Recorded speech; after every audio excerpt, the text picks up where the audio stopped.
My Chinese name is Huang Xianhong and my English name is Zach. My student number is S0741028. My level at NCUE is freshman. I Have a Dream by Martin Luther King Jr. I'm happy to join with you today in what will go down in history as the greatest demonstration for freedom in the history of our nation.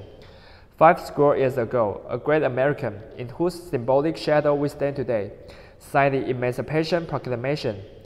This momentous decree came as a great beacon light of hope to millions of Negro slaves who had been seared in the flames of withering injustice. It came as a joyous daybreak to end the long night of their captivity. But 100 years later, the Negro still is not free. 100 years later, the life of the Negro is still steadily crippled by the manacles of segregation and the chains of discrimination.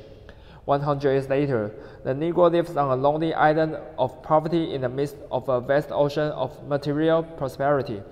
100 years later, the Negro is still languished in the corners of American society and finds himself an exile in his own land. And so we've come here today to dramatize a shameful condition. In a sense, we've come to our nation's capital to cash a check, when the architect of our republic wrote the magnificent words of the Constitution and the Declaration of Independence. They will sign a promissory note to which every American was to fall heir.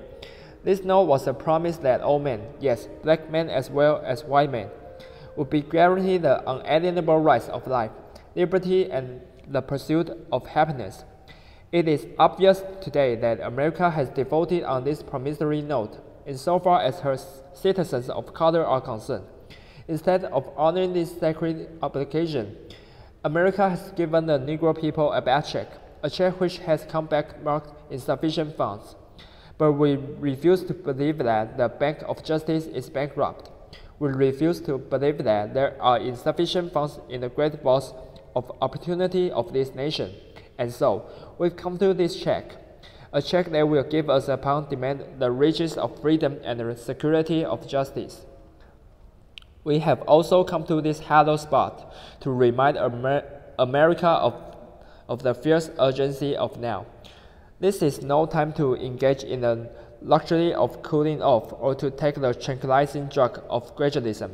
Now is the time to make real the promises of democracy. Now is the time to rise from the dark and desolate valley of segregation to the sunny path of racial justice. Now is the time to lift our nation from the quicksand of racial injustice to the solid rock of brotherhood. Now is the time to make justice a reality for all of God's children. It will be fatal for the nations to overlook the urgency of the moment. This threatening summer of the Negroes' legitimate discontent will not pass until there is an invigorating autumn of freedom and equality. 1963 is not an end, but a beginning, and those who hope that the Negro need to blow off steam and will not be content will have a rude awakening if the nation returns to business as usual, and there will be neither rest nor tranquility in America until the Negro is granted his citizenship rights.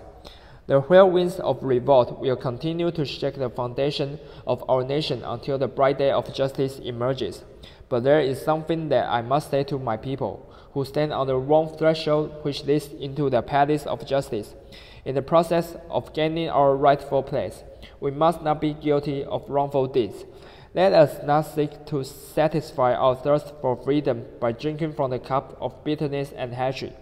We must forever conduct our struggle on the high plane of dignity and discipline.